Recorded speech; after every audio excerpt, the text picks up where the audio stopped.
Welcome back to Where Potters Walk. Lots to talk about this week. Obviously, we're going to talk about the whole result. And Jack says you've got to be worried for the future of Stoke. My main concern is what has Jonathan Walters done to warrant being the sporting director for Stoke? There's a reason this club hasn't finished in the top half for 6 seasons, and it's a reason that's much deeper than just the managers.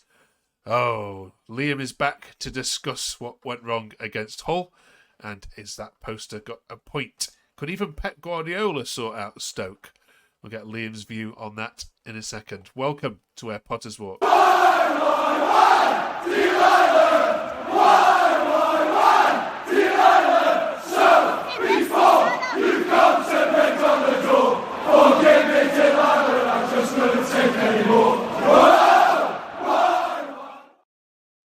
All right, Liam, is something rotten with Stoke right the way through it?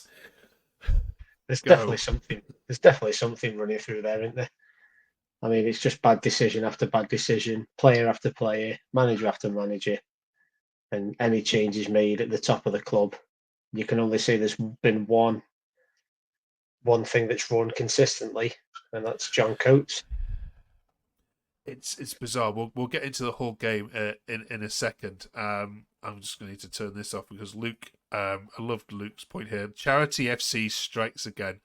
I hope Shuey is sat at home laughing at himself. What a horrendous second half performance again. You make a joke of it every week, don't you? That if any side is in need of a win, just send him to Stoke. That's exactly what happens. All right, we can't get too hung up on the manager, but what happened at half time? That was looking all right the first half, wasn't it? Yeah, I think so. It's been a bit of a running theme with us since the back end of Michael O'Neill. So that's 2.5 managers ago. That we tend to play all right in one half, more likely than not the first, and then seem to just crumble in the second, and that's passed on now. It seemed like we lost energy, and then the mentality of the play. As soon as anything went against them, that was in. Just after the goal, just complete capitulation, was it? Yeah. Some other posts have said, well, we'll come to those ones in a second, actually. Adam says, as much as we like Berger and Juno, last night they both looked pedestrian and not being physical and wanting to win the ball back. We can't just like them because they were good in the final third. We need to start winning battles all over the pitch first. There's been a bit an element of Stoke being powder puffed towards well at this same time last season when Alex Neil was here, and of course we know what happened. Know what's happened there. It was a very, dare I say, it was a very Alex Neil type performance in that second half. Yeah, you could say so. It's very much you've got to earn to play in the Championship. You've got to do the nitty gritty first before you can do the good stuff. You see the teams that have won the league, Burnley and who have you over the recent years. They weren't just good football teams. They'd battle first and then grow into the game. Whereas Stoke, you watch them even when we played Rotherham in the cup. It's nice football, passing side to side, nothing, and then eventually we concede a goal and it's panic stations again. Did you see much from the new manager in terms of tactics? I mean, there was an obvious change when the game kicked off. He had them all coming over and doing like some sort of group tunnel walkthrough, which was odd to see. But did you see anything tactically massively different from Schumacher? In the first half an hour, I mean, he played Manu more centrally in a 10 and it got him on the ball quite a lot. I thought it was quite dangerous, but like Manu does, he makes a lot of wrong decisions in the final third. I think that's the difference between him being a top end player at the minute and being with Stoke. I think we had more control in the first half.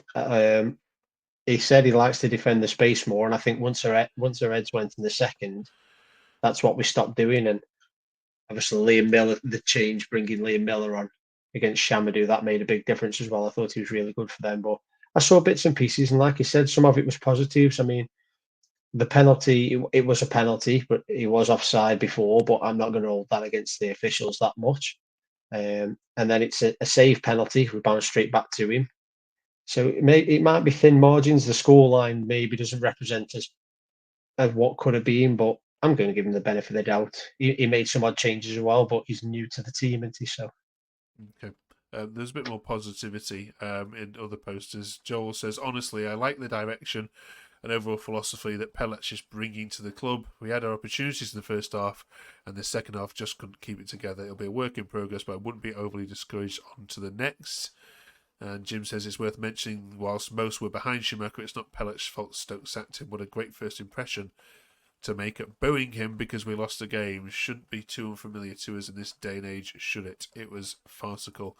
And I think Stoke fans are some of the best there are going when it's going well. And the Bet365 Stadium is one of the most hostile as an away player as it can be. But when it's not going Stoke's way, does make it uncomfortable for the players and the managers, doesn't it? Do we need to just remember that, some Stoke fans, and just calm down a bit?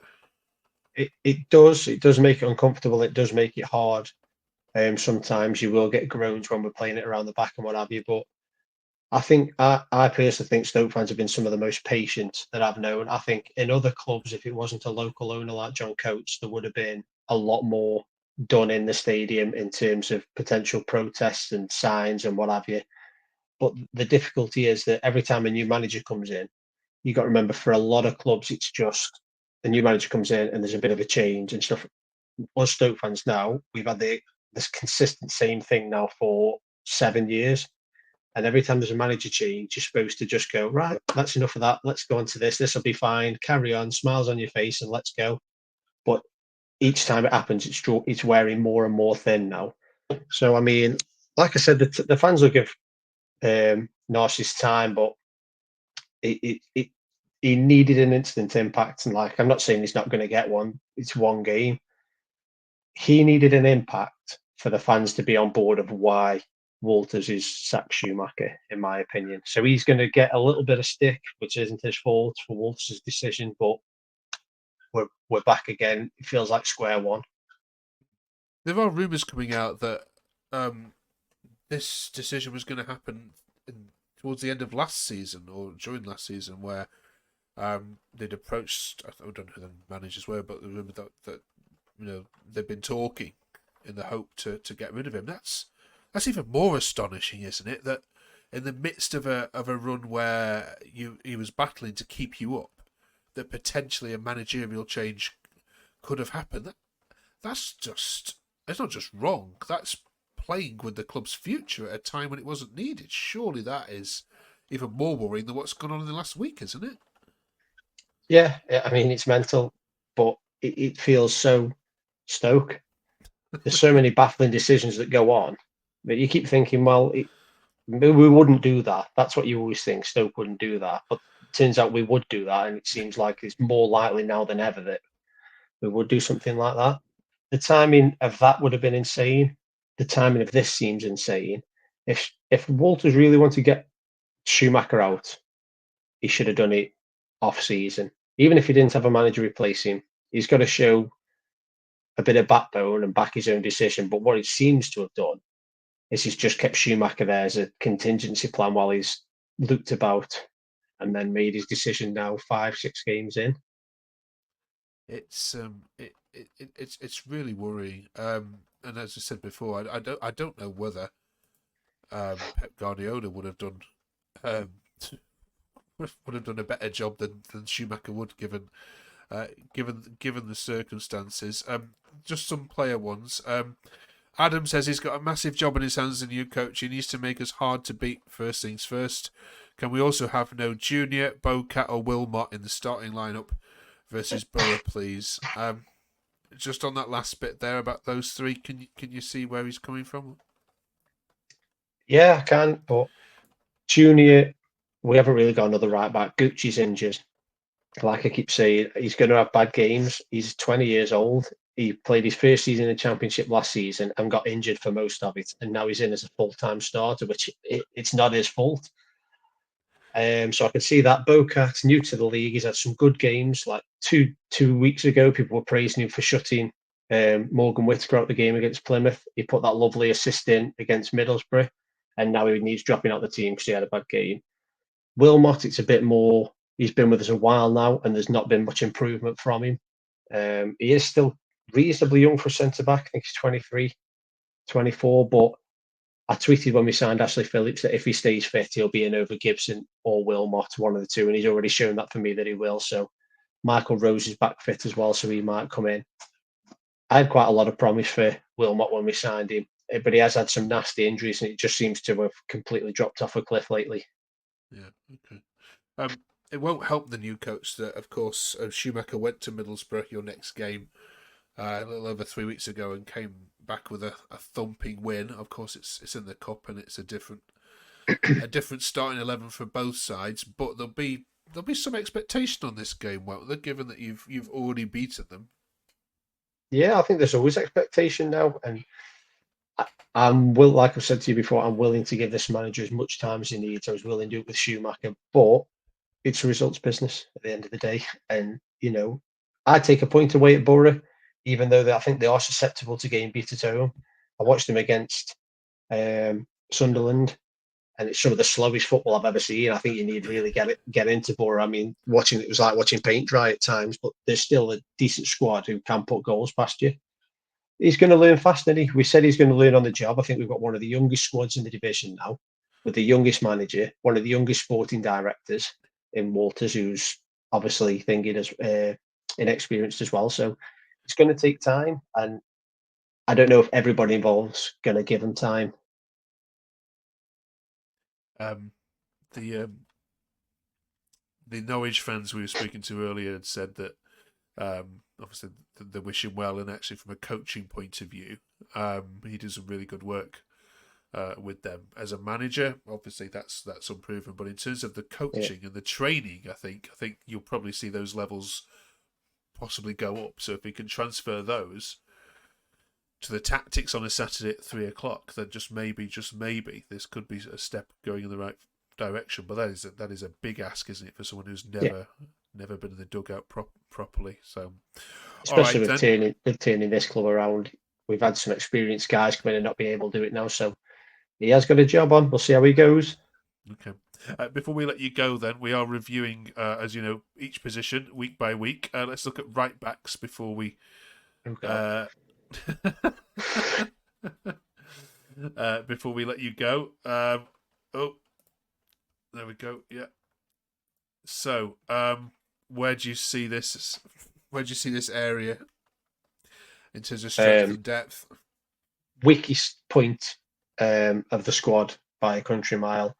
Yeah. Shamadou, I can't blame him. I don't know if it's just because I'm getting older and I see a 20-year-old lad out there, and I just feel like he's just trying to play, and he's been chucked in at the deep end. It's not his fault. If he had somebody rotate with, it'd be a different question. So Tatsuki Seko, we've not really seen yet. He came on. He's more of a centre midfielder, I believe, but can play right back. Ender Stevens is a left back. I can't see him playing right back, really. And Bosun Lawal, we signed him. He's not going to be fit until October. And told him he's a centre back, but he's been playing as an 8 for Fleetwood in centre midfield. So I can't really judge. I've not seen him play. But none of the other three are natural right backs. So it's typical Stoke. We've been waiting years to get 2 left backs in. We get them in and end up with no right backs, or one who's under massive pressure already. Yeah, square pegs round holes thing. As so many years we've had with Stoke with the left backs, haven't we? All right then, Liam. Well, enjoy the game at Borough if you can, and we will catch you then next week to review it all. If you're a Stoke fan, haven't yet subscribed, please do so. You can also follow us on download this as a podcast on Spotify or your own streaming service, and we are here for the next God knows how many weeks, wherever Stoke end up. It started so positively. I look back at that Coventry result and how everybody was up and thinking, yes, this is going to be it. And you've had, we only had one bad game against Watford, haven't you? Really? Yeah. But the only positive is in the Championship, it can turn quick, can't it? So I was thinking the other day. I was thinking about it earlier today when I was listening to the radio, and Tom Cannon, he's played 3 games for Stoke under 3 different managers. It's absolutely mental. It's insane. I feel for the guy, but it can turn quickly. So let's hope. All right. Let's hope it does.